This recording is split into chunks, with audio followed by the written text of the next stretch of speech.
أعمالنا من يهده الله فلا مضل له ومن يضلل فلا هادي له وأشهد أن لا إله إلا الله وحده لا شريك له وأشهد أن محمدا عبده ورسوله يا أيها الذين آمنوا اتقوا الله حق تقاته ولا تموتن إلا وأنتم مسلمون يا أيها الناس اتقوا ربكم الذي خلقكم من نفس واحدة وخلق منها زوجها وبث منهما رجالا كثيرا ونساء واتقوا الله الذي تساءلون به والأرحام إن الله كان عليكم رقيبا يا أيها الذين آمنوا اتقوا الله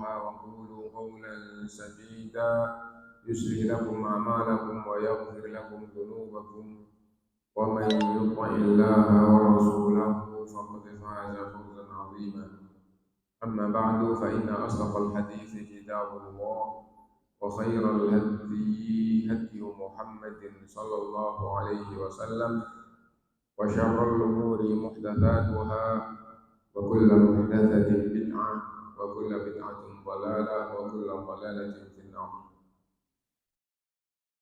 Ma'asyiral muslimin, bapak-bapak, ibu, saudara-saudari sekalian rahimakumullah, alhamdulillah kita bisa berkumpul kembali untuk salat berjamaah dan kita lanjutkan kajian kita dari surat Al-Qiyamah ayat ke-26. Surat Al-Qiyamah mulai ayat 26. Kita baca dulu ayatnya. A'udzu billahi minasyaitonir rajim. Kalla idza balaghatit taraqi wa qila man raq wa qila man raq wa dhanna annahu al-firaq wal taffatis saqu bis-saq ila rabbika yawma idzil masaq فلا صدق ولا صلى ولكن كذب وتولى ثم ذهب إلى أهله يتمطى أولى لك فأولى ثم أولى لك فأولى أيحسب الإنسان أن يترك سدى ألم يكن نطفة من مني يمنى ثم كان علقة فخلق فسوى فجعل منه الزوجين الذكر والأنثى أليس ذلك بقادر على أن يحيي الموتى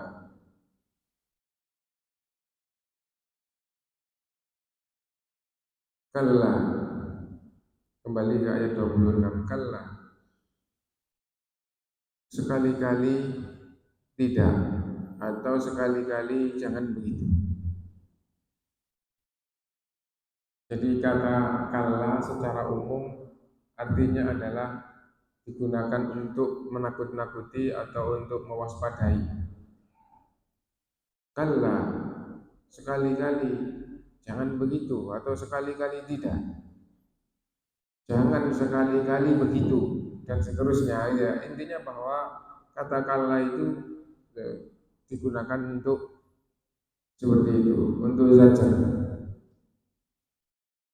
Idza balaghatit taraqi, jika ruh sudah sampai tenggorokan. Kapan ruh itu sudah sampai tenggorokan? Yaitu tatkala dicabut oleh malaikat maut dan sudah sampai tenggorokan. Dan Allah Subhanahu wa taala menyatakan apabila ruh itu sudah sampai di tenggorokan, maka semua manusia menjadi sadar. Tapi apa artinya kesadaran di waktu itu? Nah, maksudnya apa artinya kesadaran di waktu itu? Maksudnya bukan bertanya, tapi apa artinya? Maksudnya tidak ada artinya. Tidak ada artinya kesadaran di waktu itu. Kenapa? Karena iman sudah tidak bisa diterima oleh Allah. Taubat tidak diterima oleh Allah. Fir'aun beriman kepada Allah tatkala roh itu sudah ditenggorokan, tapi tidak diterima oleh Allah SWT imannya. Dan Rasulullah SAW bersabda, kalau Fir'aun tadi itu di Al-Quran, lalu Rasulullah SAW bersabda, Inna Allah yakbalu taubata ma lam yugharghir. Allah terus menerima taubatnya hamba. Jadi kalau hamba itu bertaubat, Allah terus menerima taubatnya hamba sebelum roh ditenggorokan. Dan kalau roh itu sudah ditenggorokan, karena semuanya sadar, maka semua yang tidak beriman minta ditunda. Minta ditunda, jangan dimatikan dulu, kembalikan dulu sebentar supaya saya beriman. Itu firman Allah dalam Al-Quran. Hatta idza jaa ahadahumul maut, sehingga ketika kematian itu datang ke salah satu dari mereka, datang kepada salah satu dari mereka. Qala rabbirji'un, ya Allah, kembalikan aku sebentar. La'alli a'malu sholihan fima taraktu, supaya aku bisa beramal soleh yang selama ini aku tinggalkan. Kalla, sekali-kali tidak. Sekali-kali tidak ditunda ajal itu apabila sudah tiba. Orang Islam, orang yang beriman, yang seharusnya beramal tidak beramal, seharusnya mensedekahkan hartanya tidak disedekahkan, juga menyesal dan mohon kepada Allah agar ditunda sebentar. Di dalam surat Al-Munafikun Allah SWT berfirman, ya ayyuhalladzina amanu la tulhikum amwalukum wala auladukum an dzikrillah. Wahai orang-orang yang beriman, jangan sampai harta kalian dan anak kalian melalaikan kalian kepada Allah. Wa may yaf'al dzalika fa ulaika humul khasirun. Siapa yang kayak gitu pasti akan rugi. Wa anfiqu mimma razaqnakum, infakkan sebagian rezeki kalian min qabli an ya'tiya ahadakumul maut, sebelum kematian itu datang kepada kalian. Fayaqul, kalau kematian itu datang pasti akan berkata, Rabbi laula akhartani ila ajalin qarib. Ya Allah, tangguhkan ajalku sebentar. Fa as-saddaqo, sungguh aku akan bersedekah. Wa akum minas sholihin, dan sungguh aku akan jadi orang soleh. Walai yuakhirallahu nafsan idza jaa ajaluha. Tapi sekali-kali ajal itu tidak ditunda apabila sudah tiba waktunya. Nah, jadi seperti itu. Kalau ruh itu sudah ditenggorokan, sadar semuanya. Yang kafir beriman, yang dosa bertaubat, yang harusnya beramal tidak beramal, minta ditunda supaya beramal, semua begitu. Tapi waktu dunia sudah habis. Waktu dunia sudah habis. Itu apabila ruh ditenggorokan. Kalla, sekali-kali jangan begitu. Idza balaghatit taraqi, apabila ruh sudah ditenggorokan, waqila man roh, lalu dikatakan siapa yang bisa meruqyah. Kalau kamu sudah kayak gini, siapa yang bisa meruqyah? Meruqyah itu untuk menyembuhkan. Siapa yang bisa menyembuhkan? Maksudnya begitu. Wa dhanna, dan ia betul-betul mantap, yakin, annahul firaq, bahwa dia akan pisah dengan dunia ini. Dia akan firaq. Firaq itu istilah yang umum di keluarga. Wah, dia firaq sama istrinya. Perempuan itu firaq dengan suaminya, firaq pisah. Nah, wa dhanna annahul firaq, dan dia betul-betul yakin bahwa dia akan meninggalkan dunia, firaq dengan dunia, untuk pindah ke alam balasan. Wa dhanna annahu al-firaq wal taffatis syaqu bisyaq, dan bertaut atau bersambung, berkaitan betis dengan betis. Tafsirnya betis dengan betis di sini itu adalah dunia dengan akhirat, alam beramal dengan alam balasan. Itu. Jadi kenapa tafsirnya kok seperti itu ya? Ya kalau tafsir itu sudah dari sahabat, apalagi tidak satu dan juga dari tabiin, maka kita tinggal ikut. Tapi kita kenapa kalimat yang dipakai kok sah gitu? Akhirnya salah satu di antara pemahaman adalah sesungguhnya dunia ini itu adalah tempat beramal dan sering bekerja itu dikaitkan dengan qiyam. Dan kalau qiyam itu artinya beramal, seperti alladzina yadhkurunallaha qiyaman, orang yang selalu ingat Allah dalam keadaan berdiri. Maksudnya berdiri, kalau sholat dengan berdiri, kalau ibadah yang lain dengan berdiri, maksudnya sedang melakukan aktivitas. Wa dan dengan duduk. Nah, ketika istirahat dari aktivitas juga tetap ingat Allah.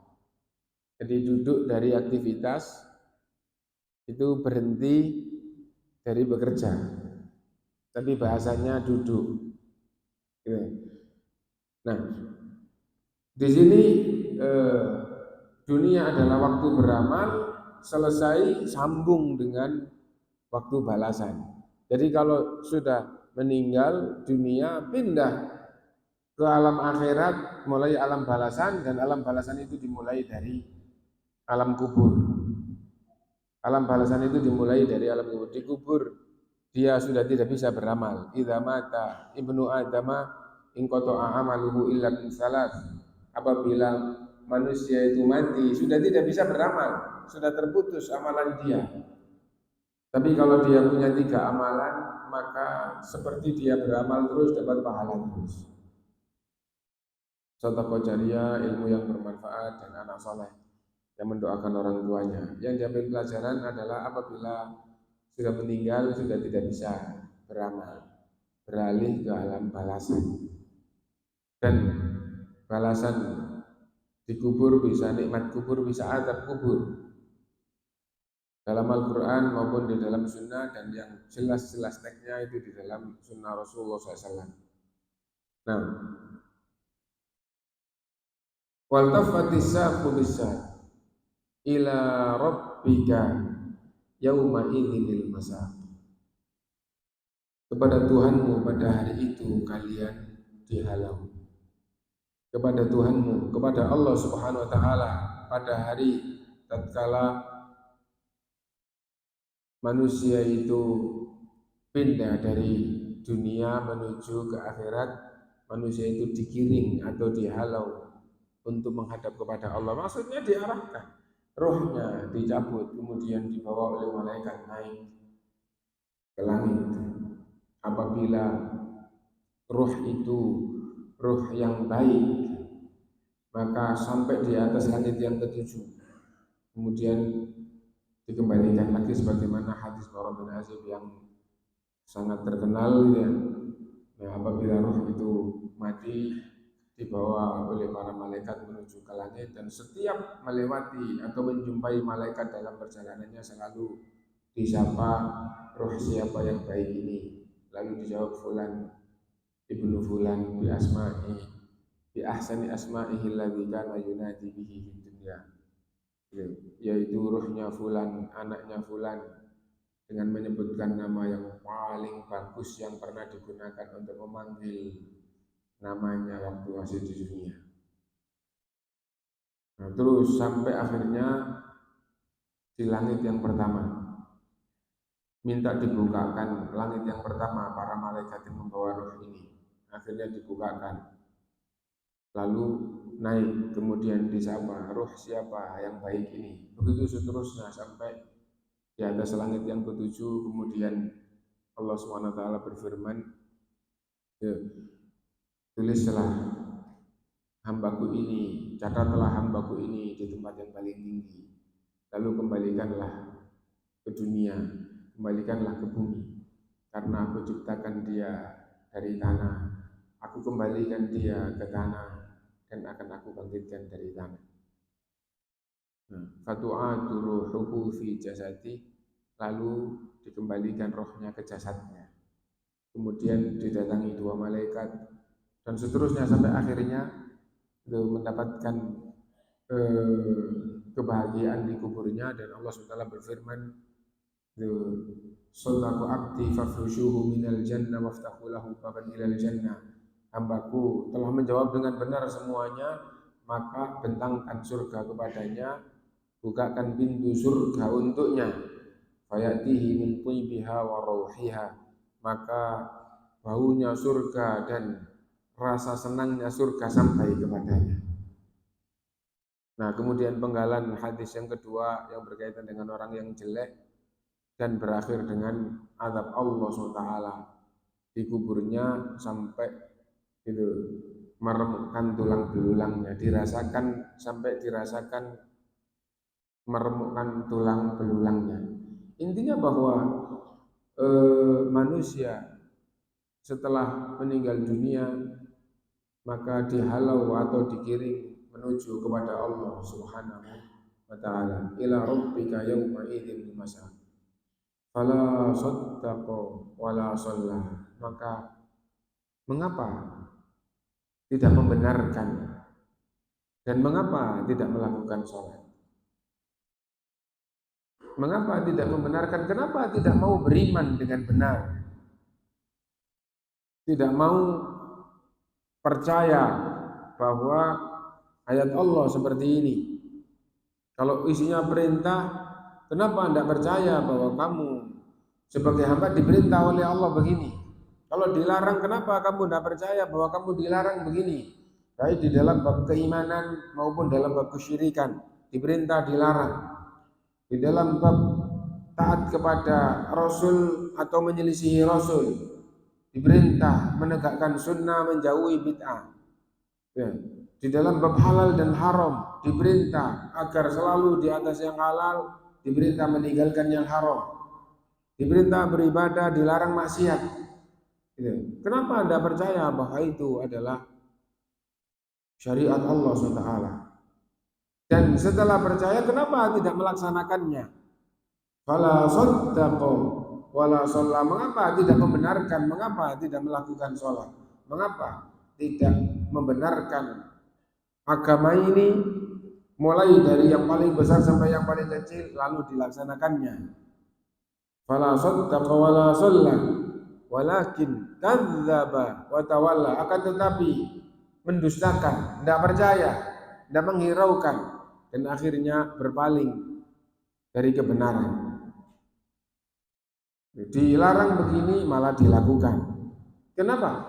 Karena tidak beriman, tidak percaya dengan perintah-perintah tersebut atau larangan-larangan tersebut.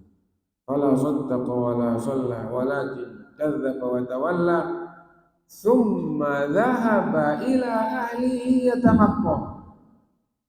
Lalu kembali ke keluarganya, kembali ke teman-temannya, ke golongannya, ya tamatto dengan sombong. Dibacakan ayat Allah tidak percaya dan isinya tidak diamalkan. Lalu kembali ke keluarganya atau ke temannya atau ke golongannya dengan sombong. Nah, itu model orang yang tidak kembali kepada agama Allah SWT, tidak kembali kepada Quran dan Sunnah. Dibacakan ayat, tidak diterima. Ketika kembali, sombong, Rasulullah SAW bersabda, Al-kibru batarul haqqi wa ghamtun nas. Sombong maksudnya menolak kebenaran dan meremehkan orang yang lain. Orang yang tidak sepaham atau yang tidak setuju, yang tidak ia setujui, diremehkan. Ayat disampaikan, hadis disampaikan, nasihat disampaikan, tidak diterima, lalu tidak memuliakan yang menyampaikan nasihat tersebut. Nah, itu adalah orang yang sombong. Salah satu aja juga sombong. Salah satu maksudnya apa? Menolak kebenaran. Sombong, meskipun tidak meremehkan siapapun. Contoh, baca ayat, tahu artinya, karena baca artinya terus tidak dihiraukan. Itu adalah sombong. Kenapa? Kebenarannya tidak dipakai. Hadis dibaca, membaca buku isinya nasihat, tidak memperhatikan kepada siapa penulisnya. Tapi terus kebenaran tidak dihiraukan. Berarti menolak kebenaran sesungguhnya itu adalah orang yang sombong. Al-kibru batarul haq. Sombong itu menolak kebenaran.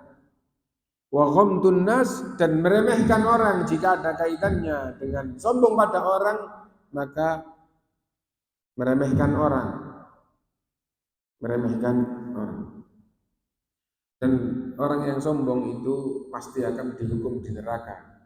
Karena itu Rasulullah SAW bersabda, la yadkhulul jannata man kana fi qalbihi mithqalu dzarratin min kibrin. Tidak masuk surga orang yang di dalam hatinya ada kesombongan meskipun kecil. Nah, adapun makna tidak masuk surga di sini itu sesuai dengan bentuk kesombongannya. Tidak masuk surga selama-lamanya. Ada sombong yang menjadikan tidak masuk surga selama-lamanya. Tidak masuk surga langsung. Tidak masuk surga langsung. Maksudnya apa? Diazab dulu, kemudian dikeluarkan dari neraka, kemudian dimasukkan ke dalam surga. Kenapa diazab? Karena punya kesombongan. Dan ada yang dalam hatinya ada kesombongan sebelum masuk surga, sebelum masuk neraka diampuni karena ada sebab-sebab untuk diampuni, akhirnya tidak dimasukkan ke dalam surga, kemudian akhirnya tidak dimasukkan dalam neraka, kemudian dimasukkan dalam surga. Intinya bahwa la yadkhulul jannata, hadis diriwayatkan oleh Imam Muslim di dalam kitab Sahih Muslim. Rasulullah SAW bersabda, la yadkhulul jannata man kana fi qalbihi mithqalu dzarratin min kibrin. Tidak masuk surga orang yang di dalam hatinya ada kesombongan meskipun kecil. Nah, karena itu kita beristighfar dan bertobat kepada Allah Subhanahu wa taala atas segala bentuk kesombongan yang sudah ada, dan kita berlindung kepada Allah. Kita mohon agar Allah melindungi jiwa kita supaya tidak terhingga penyakit kesombongan.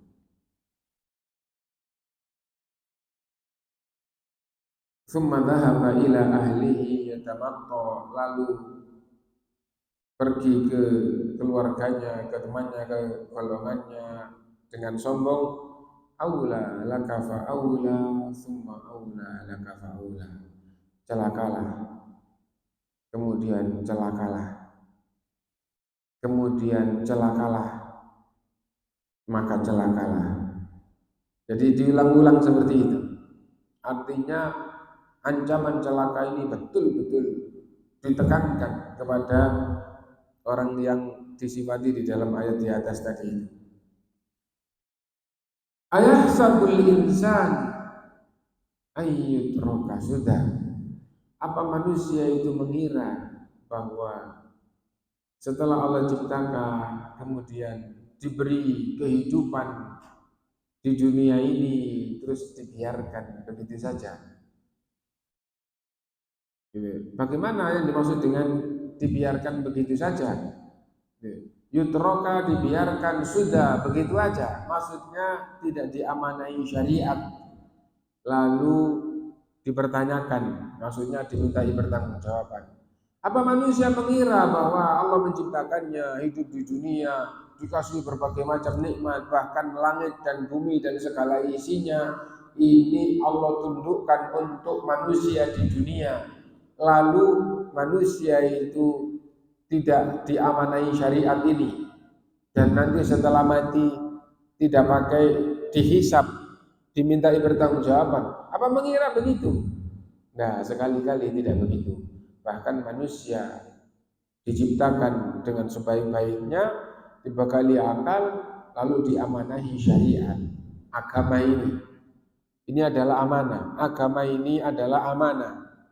Dan manusia itu jadi orang yang amanah, atau orang yang mengemban amanah, atau jadi orang yang melalaikan amanah atau mengkhianati amanah.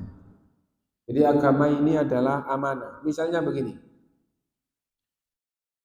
ada orang dekat, lalu dititipin barang-barang berharga. Saya titip ini, tolong jagalah. Saya pergi dan pada saatnya nanti saya akan kembali, akan saya ambil. Gampangnya begitu. Itu adalah amanah. Dan manusia diciptakan oleh Allah di dunia ini dikasih berbagai macam kenikmatan yang tidak terukur, lalu manusia ini diberi amanah, yaitu agama yang Allah turunkan ini. Karena itu Allah berfirman mengenai agama ini adalah amanah. Inna aradnal amanata ala samawati wal ardi wal jibal fa'abaina an yahmilnaha wa ashraqna minha wa hamalaha al-insan. Sungguh kami tawarkan amanah ini kepada langit-langit, pada bumi, pada gunung-gunung. Semuanya takut mengemban amanah ini dari Allah SWT. Dan yang sanggup membawanya adalah manusia. Ditawarkan kepada makhluk-makhluknya manusia. Itu di hadapan Allah siap mengemban amanah. Lalu Allah mensifatinya, innahu kana zaluman jahula. Sungguh manusia itu amat zalim dan amat jahil dalam mengemban amanah ini. Jadi manusia gitu, dengan agama yang diamanahkan oleh Allah secara umum gitu, disifati oleh Allah zaluman jahula gitu, amat zalim dan amat jahil dalam mengemban amanah ini. Itu manusia. Di sini ayahsabul insanu ayyutraka sudah. Apa manusia mengira bahwa dia dibiarkan begitu saja? Sekali-kali tidak, bahkan dia diberi amanah dan akan dimintai pertanggungjawaban atas amanah itu. Apabila dia bertanggung jawab, maka dibalas oleh Allah, diberi nikmat yang sangat agung yaitu surga. Dan apabila tidak amanah, maka diadab oleh Allah seukuran dengan pengkhianatannya. Seukuran dengan pengkhianatan. Apabila dia mengkhianati sampai dasarnya, sampai dalam bab ketuhanan dan sesembahan, khianat. Bagaimana khianat dalam bab ketuhanan dan sesembahan? Bertuhankan batu, menyembah batu. Kalau sampai kayak gitu, maka ditetapkan oleh Allah di azab neraka selama-lamanya. Dan semua yang kafir itu hukumnya sama dengan bertuhankan batu, menyembah batu, sama semuanya. Yang tidak kafir itu hanya yang mati membawa la ilaha illallah. Tidak ada Tuhan yang benar yang berhak disembah selain Allah. Hanya itu yang Islam, yang beriman, dan hanya Islam dan hanya orang yang Islam yang punya la ilaha illallah. Adapun yang kafir itu bertuhankan api, menyembah api, dan seterusnya. Nah, ayahsabul insanu ayyutraka sudah. Lalu diingatkan, wahai manusia, jangan sombong dan sadarlah. Nah, lalu diingatkan dari titik awalnya. Alam yakun nutfatan min maniyyin yumna. Bukankah asalmu itu adalah sperma yang dipancarkan, ya. Bukankah awalmu itu adalah sperma? Dan sperma ini di ayat yang lain disifati mimma immahin. Manusia itu dari sperma ini adalah air yang hina. Jadi sperma ini disifati oleh Allah hina. Dan salah satu maknanya adalah sesungguhnya benda itu di hadapan kalian itu sesuatu yang hina. Karena itu gitu. Kalau tangan kalian mengenainya, kalian mencucinya. Nah itu sekedar pemahaman aja ya. Pemahaman kenapa kok Allah mensifati hina dan Allah menjadikan manusia itu Itu melihat itu adalah hina. Apa maksudnya? Manusia itu awalnya kamu kan dulu kan kayak begini, ngapain kamu jadi orang yang sombong? Nah itu, coba seandainya saya contoh kasus saja, contoh kasus saja. Gitu. Jadi eh, ada teman yang dulu pernah, ya memang dulunya asalnya malas, tapi alhamdulillah mendapatkan nikmat dan akhirnya kemudian lama-lama belajar, kemudian akhirnya lulus dan jadi ustaz. Gitu ya. Nah terus ketika tidak cocok dengan yang lain, gitu ya, diingatkan masa-masa bahwa dia dulu tidak naik terus ketinggalan kelas. Hati itu tidak enak, marah dia ya. Jadi diingatkan masa ketika dia gitu. Nah kamu dulu di tingkatan kita itu ketinggalan kelas, karena itu tidak enak. Gitu. Kalau orang itu diingatkan dulu jelek, gitu. Masya Allah tahun itu kamu jadi orang kayak gini. Nah itu orang tidak senang. Diingatkan oleh Allah, wahai manusia, jangan sombong. Kamu dulu itu adalah air yang hina. Alam yakunut fatam min mani'i yumna. Tsumma kana 'alaqatan. Lalu Allah jadikan kamu sebagai segumpal darah. Segumpal darah. Nah, kalau keguguran masih berupa darah, nah sesungguhnya kayak gitu sebelum kamu jadi dulu itu. Hanya saja nggak keguguran terus dihidupkan oleh Allah. Gitu. Lalu dijadikan gitu sebagai janin yang lahir dan kamu sama sekali tidak punya apa-apa, tidak bisa ngomong, nggak bisa melihat, tidak paham apa-apa. Lalu Allah menjadikan kamu bisa mendengar, mulai bisa melihat, tambah besar akhirnya diberi oleh Allah pemahaman. Jangan sombong, sesungguhnya dulu kamu itu seperti itu. Nah, tidak punya apa-apa, tidak bisa apa-apa. Di manusia diingatkan seperti itu. Ya. Alam yakunu nutfatan min maniyyin yumna. Bukankah manusia itu awalnya adalah sperma, tsumma kana 'alaqatan, lalu dijadikan oleh Allah segumpal darah. Jadi di dalam surat Al-Mu'minun segumpal darah dijadikan segumpal daging dijadikan sebagai tulang belulang. Lalu tulang belulang ini Allah bungkus dengan daging. Lalu Allah jadikan makhluk baru yaitu manusia. Allah tiupkan rohnya dan seterusnya itu. Tsumma kana 'alaqatan fa khalaqa fa sawwa. Lalu Allah ciptakan menjadi manusia yang sempurna. Faja'ala minhu zawjaini dzakara wal untha. Lalu Allah jadikan berpasangan laki-laki dan perempuan.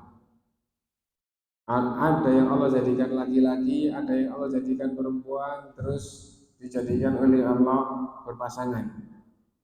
Nah, dan akhirnya hidup di dunia dan akhirnya diamanahi. Ini amanah, kamu jadi orang yang mengemban amanah sehingga jadi orang yang baik atau jadi orang yang khianat, jadi orang yang jelek. Alaysa dzalika biqadirin ala ayyuhyiyal mauta. Bukankah zat yang menciptakan kalian dari sperma menjadi profesor doktor, nah bisa bertanya sampai akhirnya jadi apa kamu kira tidak bisa membangkitkan kalian lalu menuntut pertanggungjawaban atas amanah yang Allah berikan. Nah ini adalah mengingatkan supaya kita betul-betul menjadi orang yang beramanah, yang mengemban amanah, amanah berupa agama Allah Subhanahu wa taala ini.